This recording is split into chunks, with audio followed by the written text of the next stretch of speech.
ఈ సంవత్సరం ఎన్నో శుభవార్తలను వింటారు. జీవితంలో మంచి మార్పులు ఏర్పడతాయి. కొన్ని శుభకార్యాలను ఈ సంవత్సరం చేయగలుగుతారు. కుటుంబపరమైన అంశాలలో పురోగతిని సాధించగలుగుతారు.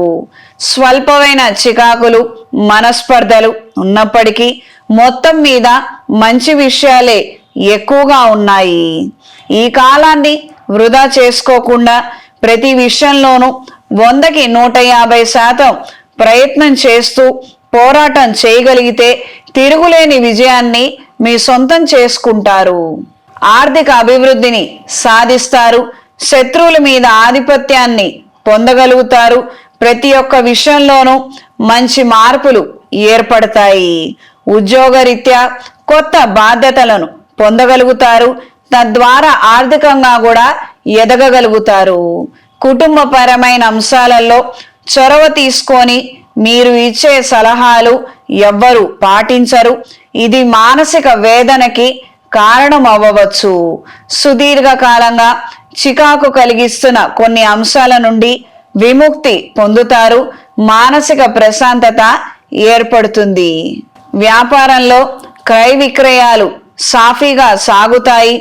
భారీ లాభాలు లేవు, నష్టాలు లేవు.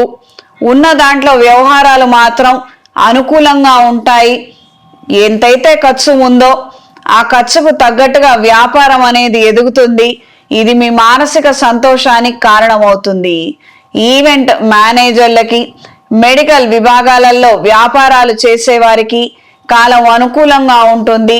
కొత్తగా ఒక యూనిట్ పెట్టాలన్న ఆలోచనలు కలిసి వస్తాయి. కుటుంబపరమైన వ్యవహారాలలో ఎంతో చికాకు కలిగించే విధంగా కొంతమంది వ్యక్తుల ప్రవర్తన, వాళ్ళ నిర్ణయాలు ఉండవచ్చు. అనారోగ్యకరమైనటువంటి అలవాట్ల వలనే ఈ విధమైనటువంటి పరిణామాలు ఏర్పడుతున్నాయని మీరు మందలించి నచ్చజెప్పే ప్రయత్నాలు చేస్తారు. మెడికల్ రీసెర్చ్ లో పనిచేసే వారికి కాలం అనుకూలంగా ఉంటుంది. సొంతంగా వ్యాపారం ప్రారంభించాలన్న ఆలోచనలు కాస్తంత సంప్రదింపులు జరిపిన తర్వాత మాత్రమే చెయ్యండి. హడావిడిగా మాత్రం ఏ నిర్ణయం చేయవద్దు.